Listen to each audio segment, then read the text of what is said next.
Hi viewers, welcome to our channel. Present మనతో పాటు దాము బాలాజీ గారు సీనియర్ జర్నలిస్ట్ ఉన్నారు. వారితో ఒకసారి మాట్లాడతాం. సార్ నమస్కారం సార్. నమస్తే. సార్, ఉత్తరప్రదేశ్ లో ఇద్దరు దంపతులకు మరణశిక్ష విధించింది. అంటే చిన్నపిల్లలైన అబ్బాయిల్ని అత్యాచారం చేస్తారని చెప్పేసి కేసుకు సంబంధించి అయితే ఈ మరణశిక్ష విధించడం జరిగింది. ఇప్పుడు దేశవ్యాప్తం కూడా వైరల్ అవుతుంది. అసలు ఎవరు ఆ దంపతులు, ఎలా చేశారు, మరి ఎలా దొరికిపోయారు, పోలీసులు కావచ్చు, దీన్ని ఎలా ప్రూవ్ చేసి ఈ మరణశిక్ష వరకు తీసుకురాగలిగారు, దీనికి సంబంధించి ఎటువంటి వివరాలు ఉన్నాయి సార్? యా ఉత్తరప్రదేశ్లో ఒక విచిత్రమైన, దారుణమైన, ఎప్పుడు మనం ఈ మధ్యకాలంలో చూడని ఒక సంఘటన చోటు చేసుకుంది. అదేంటంటే చిన్న పిల్లలు, మగపిల్లలు 3 ఏళ్ల నుంచి 17 ఏళ్ళ వరకు మగపిల్లల్ని ఇద్దరు దంపతులు సెక్సువల్గా అబ్యూజ్ చేశారు, రేప్ చేశారు. వాళ్ళని వీడియోలు తీసి, చైల్డ్ పోర్న్ వీడియోలు తీసి, ఆ వీడియోల్ని ప్రపంచవ్యాప్తంగా 47 దేశాలకి, అంటే 1,00,000 వీడియోలకు పైన చేసి ప్రపంచవ్యాప్తంగా 47 దేశాలకి ఈ వీడియోలు 2 లక్షల వీడియోలని సిబిఐ చెప్పింది. ఈ 2 లక్షల వీడియోల్ని 47 దేశాలకు వీళ్ళు ఈ 10 ఏళ్ళుగా 2010 నుంచి 2020 వరకు ఈ 10 ఏళ్ళుగా ఇద్దరు దంపతులు చేశారు. ఇప్పుడు ఆ ఇద్దరు దంపతులకి ఉత్తరప్రదేశ్లో ఉండే additional district sessions judge, POCSO judge, వాళ్ళకి ప్రదీప్ కుమార్ మిశ్రా, ఆయన జస్టిస్ ప్రదీప్ కుమార్ మిశ్రా న్యాయమూర్తి, ఆయన మరణశిక్ష వేశాడు ఇద్దరికి. ఇది ఇప్పుడు దేశవ్యాప్తంగా, ప్రపంచవ్యాప్తంగా కూడా సంచలనం సృష్టించిన వార్తగా చెప్పుకోవచ్చు. అసలు ఇది ఎలా జరిగింది, దీంట్లో వీళ్ళిద్దరూ ఎలా పిల్లల్ని పట్టుకోగలిగారు, 33 మందిని ఎలా చేయగలిగారు, వీళ్ళ బ్యాక్గ్రౌండ్ ఏంటి, దీని మీద సిబిఐ ఎంక్వైరీ ఎందుకు వేశారు, సిబిఐ ఎలా విచారణ జరిపింది, న్యాయ వ్యవస్థ దీని మీద ఎలా స్పందించింది, ఇప్పుడు నెక్స్ట్ దీని కేసు ఫ్యూచర్ ఎలా ఉండబోతుంది, ఈ విషయాల గురించి మనం మాట్లాడుకుందాం. తన పేరు, ఈ భార్యాభర్తల్లో భర్త పేరు రామ్ భవన్, ఆయనకి 50 ఏళ్ళు.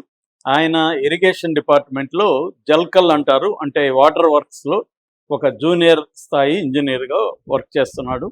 ఈమె పేరు దుర్గావతి, 45 ఏళ్ళు, ఆమె హౌస్ వైఫ్. వీళ్ళిద్దరూ ఉత్తరప్రదేశ్లో బండా అనే డిస్టిక్లో ఉంటారు. చిత్రకూటు, ఈ బండా జిల్లాలు, ఈ చుట్టుపక్కల నుంచి పిల్లల్ని వీళ్ళు అట్రాక్ట్ చేశారు. వీళ్ళు ఏం చేశారంటే బాగా పూర్గా ఉన్న పిల్లల మీద ఫోకస్ చేసి వాళ్ళకి డబ్బులు ఇచ్చి, లేకపోతే వాళ్ళకి గిఫ్ట్లు ఇచ్చి, కొంతమంది పిల్లలకి వీడియో గేమ్స్ ఇంట్లో ఉన్నాయి, వచ్చి మీద ఆడుకోండి అని చెప్పి పిలిపించి వాళ్ళని మెల్లగా వాళ్ళ మీద అత్యాచారాలు చేయడం మొదలుపెట్టారు. మొత్తం మగపిల్లలే వీళ్ళు. తక్కువ అనుకుంటే 3 ఏళ్ల పిల్లల మీద కూడా వీళ్ళు అత్యాచారం చేశారు. అక్కడి నుంచి 17 ఏళ్ల పిల్లల వరకు కూడా భర్త అత్యాచారాలు చేస్తుంటే భార్య కూడా సహకరించడం, భార్య వాళ్ళని పిలిపించడానికి భార్య కృషి చేయడం, ఆ తర్వాత దానంతా వీడియోలు భార్య తీయడం, భర్త చేస్తుంటే ఆ వీడియోల్ని డార్క్ వెబ్ అంటారు, డార్క్ నెట్ అంటారు. అంటే మనకి బయట కనబడే ఇంటర్నెట్ కాకుండా డార్క్ వెబ్లో ఈ అమ్మకాలు, కొనుగోలు ఇలాంటివి జరుగుతుంటాయి.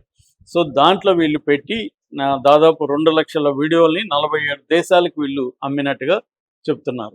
ఇది దాదాపు ఒక 10 ఏళ్ళుగా జరుగుతుంది. ఈ పిల్లలు ఎక్కడ పోయి చెప్పుకోలేని పరిస్థితిలో ఉన్నారు. అయితే దీన్ని ఎవరు పసిగట్టారంటే ఇంటర్పోల్, ప్రపంచవ్యాప్తంగా పోలీసు ఇన్వెస్టిగేషన్ సంస్థ ఉంటుంది, దాన్ని ఇంటర్పోల్ అంటారు. వివిధ దేశాల్లో ఉండే ఇన్వెస్టిగేటివ్ ఏజెన్సీలు అందులో భాగంగా ఉంటాయి. ఇండియాలో ఉండే సిబిఐ ఇంటర్పోల్లో భాగంగా ఉంటుంది. ఇలాగా ఇంటర్పోల్ అధికారులు గుర్తించారు, ప్రపంచవ్యాప్తంగా చైల్డ్ ట్రాఫిక్ జరిగే దాని మీద వాళ్ళు నిఘా పెడతారు. అందులో ఇంటర్పోల్లో ఒక బ్రాంచ్ నిఘా పెడుతుంది చైల్డ్ ట్రాఫికింగ్ మీద. ఈ ట్రాఫికింగ్ ఉన్నప్పుడు ఇండియా నుంచి ఎలాంటి వీడియోలు వస్తున్నాయి అనేది నిఘా పెట్టింది, దాన్ని సిబిఐకి అప్పగించింది. మీరు మీ దేశం నుంచి వస్తున్నాయి కాబట్టి మీరు దీని మీద విచారణ జరపండి అని. 2020 అక్టోబర్ 31న సిబిఐ కేసుని టేకప్ చేసింది. చేసి పరిశీలించిన తర్వాత 2000 అక్టోబర్లో తీసుకుంటే నవంబర్లో కనిపెట్టింది వీళ్ళిద్దరే చేస్తున్నారనే విషయం. అంటే ట్రేస్ చేసింది, ఎక్కడి నుంచి అప్లోడ్ చేస్తున్నారు ఏంటి అనేది ట్రాకింగ్ చేశారు. ఆ ట్రాకింగ్ చేసి వీళ్ళిద్దరిని ఫైండ్ అవుట్ చేసి 2020 నవంబర్లో ఇతన్ని రామ్ భవన్ని అరెస్ట్ చేశారు. తర్వాత డిసెంబర్లో దుర్గావతిని కూడా అరెస్ట్ చేశారు. అప్పటి నుంచి ఇన్వెస్టిగేషన్ జరుగుతుంది. 2021 ఫిబ్రవరిలో ఫస్ట్ టైం ఛార్జ్షీట్ వేశారు. దీంట్లో ప్రధానంగా ఐపీసీ 376 ఇలాంటి కొన్ని సెక్షన్లు పెట్టారు. దాంతోపాటు ఫోక్సో ఎందుకంటే వీళ్ళందరూ కూడా 18 ఏళ్ల లోపు పిల్లలు కాబట్టి మగపిల్లలైనా ఆడపిల్లలైనా ఫోక్సో అనేది చట్టం వర్తిస్తుంది. Prevention of sexual offences, protection of children from sexual offences అనేది పోక్సో యాక్ట్. ఆ పోక్సో యాక్ట్ కింద మగపిల్లలైనా జెండర్ న్యూట్రల్ యాక్ట్ అంటారు దాన్ని. అంటే మగపిల్లలైనా ఆడపిల్లలైనా వాళ్ళ మీద అత్యాచారాలు జరిగిన ఇంకోటి జరిగిన పోక్సో యాక్ట్స్ వర్తిస్తుంది. దానివల్ల వీళ్ళిద్దరి మీద పోక్సో యాక్ట్స్ పెట్టి పోక్సో కోర్టులో అప్పటి నుంచి నడుస్తుంది. రెండో ఛార్జ్ షీట్ 23/2023 వేశారు. సో మొన్న 18వ తేదీ కన్విక్షన్ అనేది, అంటే వీళ్ళకి శిక్ష అనేది ఖరారైంది. నిన్న ఆ శిక్ష ఏంటో కూడా నిన్న జడ్జి ప్రదీప్ కుమార్ మిశ్రా ప్రకటించారు. ఇద్దరికి కూడా మరణశిక్ష వేస్తున్నట్టు ఆయన ప్రకటించారు. ఇది rarest of the rare case, అతి దారుణమైన కేసు అని ఆయన చెప్పారు. దీనివల్ల ఏమైందంటే ఈ 33 మంది పిల్లలు ట్రామాకి గురైపోయారు. PTSD అంటారు, పోస్ట్ ట్రామాటిక్ స్ట్రెస్ డిజార్డర్ అంటారు. అంటే ఒక ట్రామాకు గురైనాక వాళ్ళు లైఫ్ లాంగ్ ఈ PTSDకి గురవుతారు. వాళ్ళు మామూలు నార్మల్ చిల్డ్రన్ లాగా ఉండలేరు, పనులు చేసుకోలేరు, వాళ్ళ సైకలాజికల్గా వాళ్ళు డిస్టర్బ్ అయిపోతారు. అలాగా 25 మందిని ఎయిమ్స్ ఢిల్లీలో ఉండే ఒక ఎక్స్పర్ట్ సైకాలజిస్టులు డాక్టర్ల దగ్గర ఎగ్జామిన్ కూడా చేయించారు. ఫిజికల్గా వీళ్ళ పరిస్థితి ఏంటి, మానసికంగా వీళ్ళ పరిస్థితి ఏంటని 25 మంది పిల్లల్ని అక్కడికి తీసుకెళ్ళి అక్కడంతా కూడా CBI చేయించింది. అట్లాగే దీంట్లో ఫోరెన్సిక్ డిపార్ట్మెంటు చాలా బ్రహ్మాండంగా పనిచేసింది. ఫోరెన్సిక్ డిపార్ట్మెంటు డీటెయిల్ ఎవిడెన్సెస్ని కలెక్ట్ చేయడంలో, వీళ్ళ ట్రాక్ చేసి వీళ్ళంతా నిరూపించడంలో ఫోరెన్సిక్ వాళ్ళు చాలా కష్టపడి పనిచేస్తారు. అట్లాగే ఈ పిల్లల తల్లిదండ్రులు వాళ్ళ దగ్గర అంతా కూడా టెస్టిమనీస్, ఎవిడెన్స్ విట్నెస్ టెస్టిమనీస్ అవన్నీ కూడా CBI ఓపిక్గా కలెక్ట్ చేసింది. ఇది ఒక రకంగా CBI సాధించిన గొప్ప విజయంగా కూడా వాళ్ళు చెప్పుకుంటున్నారు.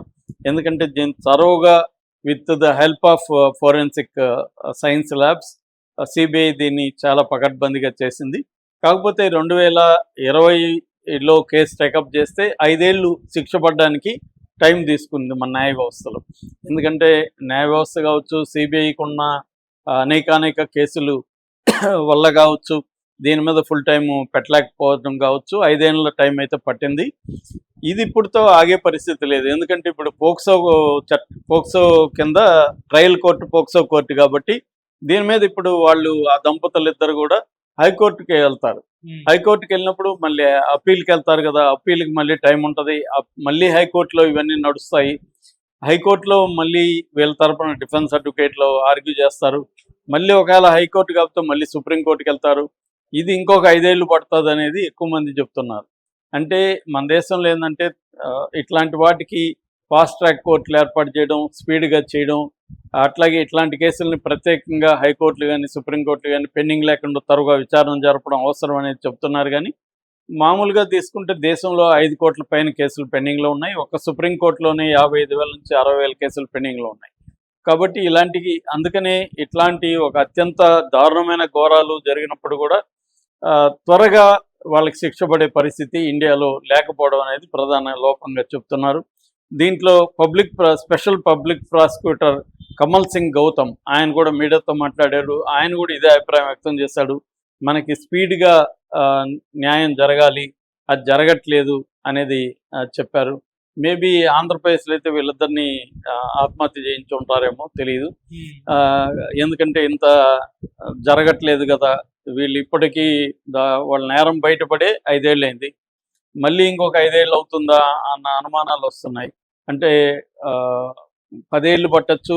రెండోది మరణశిక్ష వ్యతిరేకంగా కూడా చాలామంది మాట్లాడే వాళ్ళు ఉంటారు. వీళ్ళిద్దరు నేరం చేశారు కానీ మరణశిక్ష వేయొద్దు అని, మరణశిక్షకు వ్యతిరేకం వీళ్ళిద్దరికి వేయడం పట్ల కాదు, జనరల్గానే మరణశిక్షకు వ్యతిరేకంగా ఉండే వర్గాలు, పౌర హక్కుల సంఘాలు కావచ్చు, చాలా మంది కావచ్చు వ్యతిరేకంగా ఉన్నారు. ఆ నేపథ్యంలో వీళ్ళిద్దరికి మరణశిక్షని రద్దు చేసి లైఫ్ కూడా పడే అవకాశం ఉంది. 23 మందిని చంపిన చలపతి విద్యావర్ధన్ విషయంలో కూడా అదే జరిగింది. వాళ్ళు యాక్సిడెంటల్గా జరిగింది, అది ఇంటెన్షనల్గా చేయలేదని. కానీ ఇక్కడ మాత్రం వీళ్ళు ఇంటెన్షనల్గా, అది కూడా ముక్కుపచ్చలారని 3 ఏళ్ల పిల్లల దగ్గర నుంచి 17 ఏళ్ల వరకు అతి దారుణంగా 10 ఏళ్ల పాటు వీళ్ళు చేశారంటే ఖచ్చితంగా చాలా అతి దారుణమైన నేరంగానే మనం పరిగణించవచ్చు. సో ఇప్పుడు నెక్స్ట్ ఏం జరుగుతుందనేది పై కోర్టుల మీద డిపెండ్ అయింది. మోస్ట్లీ నాకు తెలిసి ఇలాంటి కేసుల్లో సుప్రీంకోర్టు వరకు కూడా